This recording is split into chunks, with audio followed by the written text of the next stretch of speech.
In the polished quiet of an upscale private hospital, a young nurse quietly placed a warm cup of coffee into the hands of a shivering man sitting alone in the corner. Before he could even take a sip, the chief administrator walked over and slapped it out of his grip. Hot coffee splashed across the expensive floor. The man didn't flinch. He didn't argue. He simply watched the dark liquid spread at his feet, while the administrator ordered him thrown out into the freezing rain like he was nothing. What they didn't know was that the man they just threw out was the only person who could save them all. The waiting room of the private hospital sat in a kind of polished quiet that felt expensive. Soft lighting washed across leather chairs and dark wood tables. A television in the corner played muted news about the illness spreading through the capital, but no one seemed to be watching it. In the farthest corner, away from the main seating, a man sat alone. His coat was damp from the rain. His hands stayed tucked inside it. He didn't shift or fidget. He simply sat, eyes half closed, like the room around him belonged to someone else. A young nurse crossed the floor carrying a small tray. She moved with the steady pace of someone who had already been on her feet too long. Her name tag read L. Rivera. When she reached him, she stopped a respectful distance away and waited until he looked up. "You shouldn't have to sit here like this, sir," she said quietly. She set a paper cup of coffee and a small packet of gauze on the table beside him. "It's warm." The man looked at the cup for a long moment before reaching for it.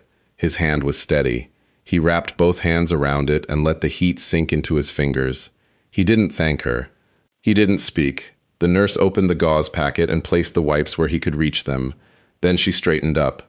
"I'll be at the desk if you need anything else," she said.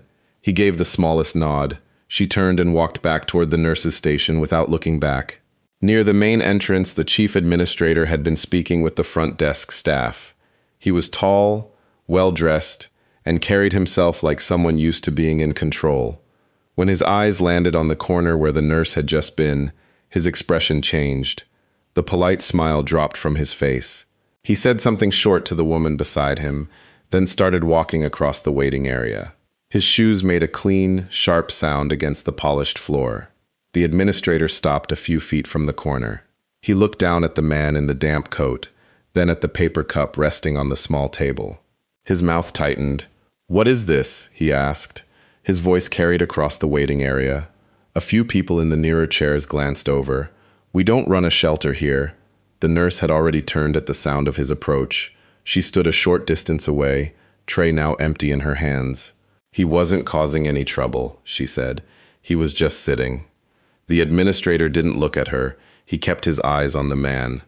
"This is a private medical facility," he said. "Our patients expect a certain standard. They do not expect to walk in and see someone like this, taking up space in the waiting area. And they certainly don't expect staff to be handing out free services to people who clearly don't belong here." The man in the corner had not moved. He still held the cup between both hands. His eyes stayed on the floor a few feet in front of him. He didn't flinch at the words. He didn't shift in the chair. The administrator stepped closer. "I want him out, now, before anyone else has to see this." The nurse hesitated. "It's freezing outside. He can wait inside until—" "This isn't a shelter," the administrator cut in, his voice sharper now. "It's a hospital, and he doesn't belong in either." He turned back to the man. "Get up and take that with you." The man set the cup back on the table. He did it carefully, without hurry. Then he stood. He was taller than the administrator had expected. The coat hung loose on him, but the way he rose made the room feel slightly smaller. He didn't look at the administrator. He didn't look at the people watching from the other chairs. He simply turned and walked toward the main doors at the same steady pace he had used when he first came in. No one stopped him. The security guard near the entrance watched, but did not step forward. The automatic doors opened with a soft hiss, and the sound of rain came in, louder now. The man stepped out into it, without pulling up his collar or hunching his shoulders. The rain hit his hair and ran down the sides of his face. He kept walking until he was clear of the covered entrance. Only then did he stop. His back was to the glass doors of the hospital. He reached inside his coat with one hand and drew out a small, dark object.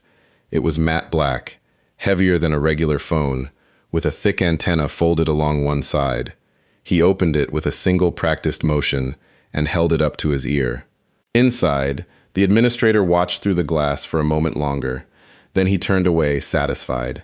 He straightened the front of his suit jacket and began walking back toward the center of the waiting area, already speaking to one of the desk staff about having the corner chair wiped down.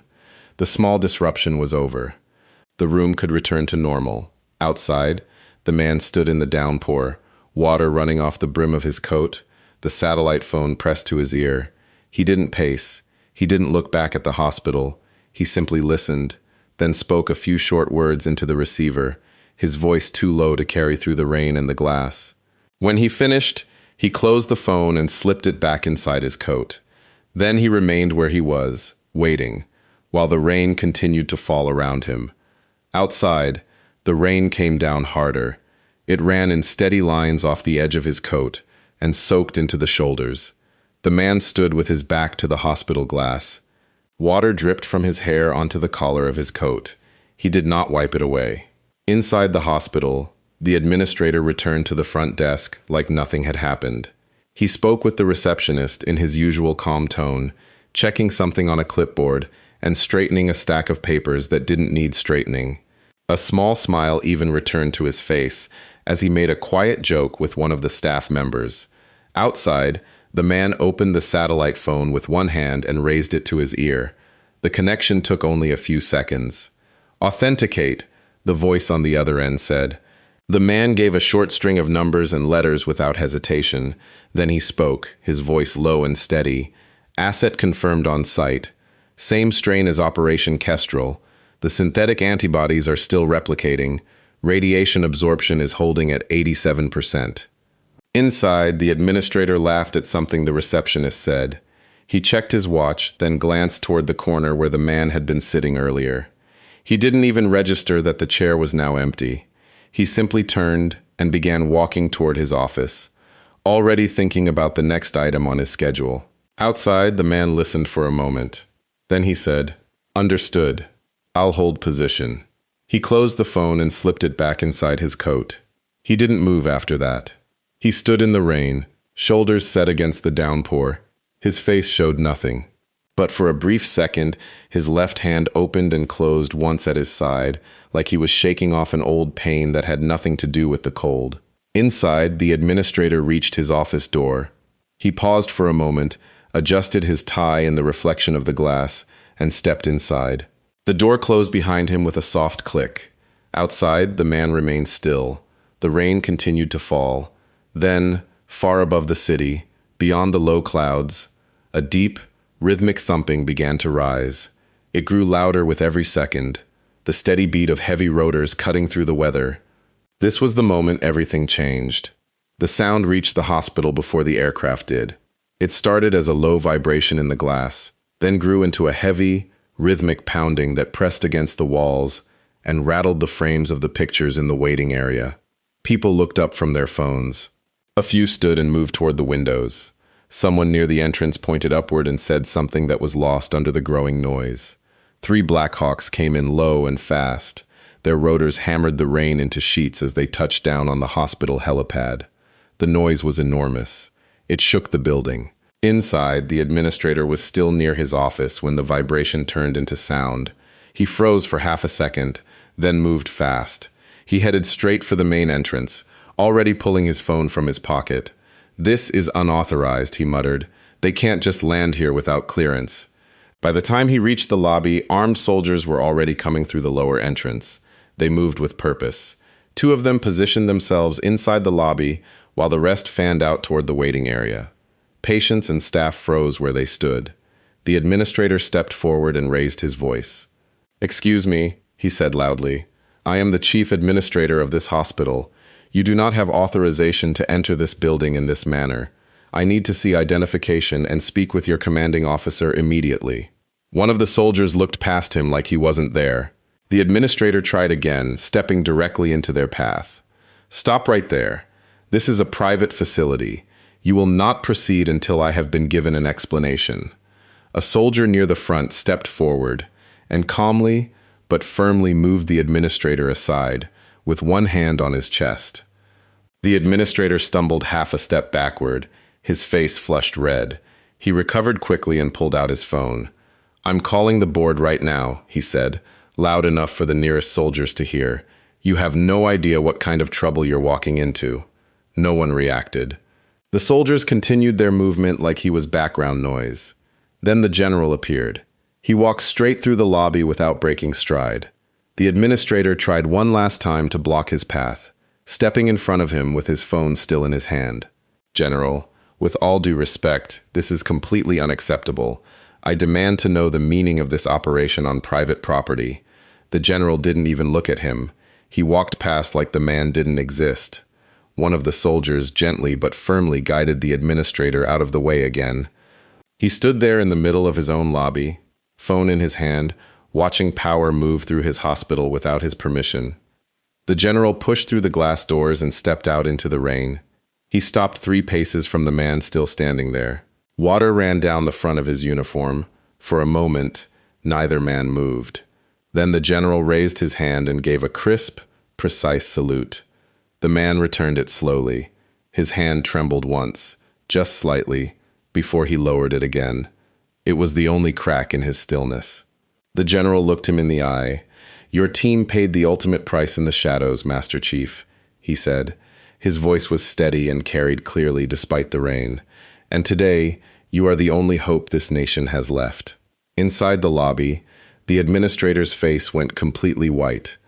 He stood frozen for a second, watching the scene through the glass doors. Then he pushed forward through the soldiers. "General, this is outrageous," he said, raising his voice again. "You cannot just take blood from a civilian in the middle of my lobby without proper protocol. I have a responsibility to my patients and my board. This is completely unacceptable." One of the soldiers stepped in front of him and placed a hand on his chest. Not hard, just firm enough to stop him from going any further. "Sir," the soldier said quietly, "step back." The administrator looked at the hand on his chest, then at the general, then at the man whose blood they were about to take. For a moment, it looked like he might try to push past anyway, but something in the soldier's eyes made him stop. He took one small step backward, his mouth still slightly open. The general turned to the medical team already moving forward with a phlebotomy kit. "We draw here, now, under my direct observation. No delays." The man rolled up his sleeve without being asked. The doctor worked quickly and professionally. The man stood completely still while the needle went in. His eyes stayed on the middle distance, like none of this was happening to him. The only sound was the soft click of tubes being filled and the low idle of the helicopters outside. Inside, the administrator watched in silence. His phone was still in his hand, but he wasn't using it. He just stood there, surrounded by soldiers in his own hospital, watching something he no longer had any control over. When the last tube was filled, the doctor pressed gauze to the site and secured it with tape. The general watched the entire process without speaking. When it was done, he gave a small nod. "We need you to come with us," he said. "The country owes you more than I can say here." The man rolled his sleeve back down over the bandage. He gave the same slow nod he had given before. Then he turned and began walking toward the doors. The general followed. 2 soldiers fell in behind them. The rest remained in the lobby holding the space. The administrator stayed where he was, still holding his phone, still watching. The color had completely drained from his face. He looked like a man who had just watched his entire world shift without his permission. The last tube sealed with a soft click. The doctor pressed a fresh piece of gauze against the man's arm and secured it with a strip of tape. The man adjusted his sleeve himself. He didn't look at the blood they had taken from him. He didn't look at the general or the soldiers standing nearby. He simply fixed his cuff until it sat the way it had before. The general watched him for a moment longer, then gave a short nod to one of his officers. The man stepped forward with a small insulated case, took the rack of tubes, and moved toward the exit without a word. The remaining soldiers began to reposition themselves, forming a loose corridor toward the doors that led back out to the helipad. The administrator stood near the wall now. His phone was still in his hand, but he wasn't using it. He just watched. The color had drained from his face. He looked smaller than he had 10 minutes earlier, like the building itself had stopped recognizing him as the man in charge. The general turned to the man. "We're ready when you are, Master Chief." The man gave one final slow nod. Then he turned and walked out into the rain. The young nurse named Rivera stood near the edge of the nurse's station. As he passed within a few feet of her, she lifted her head slightly. Their eyes met for half a second. She didn't smile. She didn't say anything. She simply watched him go with an expression that had changed since the moment she first brought him coffee. He stepped out into the rain without looking back. The general and two of his men followed at a short distance. The rest remained inside for the moment, holding the space. The man walked across the pavement toward the waiting aircraft, the rain running down his face and shoulders, until the rain and the rotor wash finally swallowed him from view. Inside, the waiting area remained still for several long seconds after the doors closed. The administrator didn't move. One of the staff members quietly began directing the remaining patients toward another seating area. Someone from housekeeping appeared with a mop and began wiping the small puddle of water from the floor where the man had stood. The nurse named Rivera stayed where she was a moment longer. She looked at the doors for a long moment. Then she picked up her tablet again, looked at the screen without really seeing it, and walked slowly back toward her station. Outside, the sound of the helicopters began to rise again as the aircraft prepared to lift. The rain continued to fall against the glass, steady and unchanged. And just like that, the man they threw into the rain became the one they couldn't afford to lose. What do you think? Should the nurse have spoken up when the administrator first approached, or was staying quiet the smarter move in that moment? Drop your thoughts in the comments below. If this story stayed with you, hit like, subscribe, and turn on the bell so you don't miss the next one. I'll see you tomorrow with a brand new story.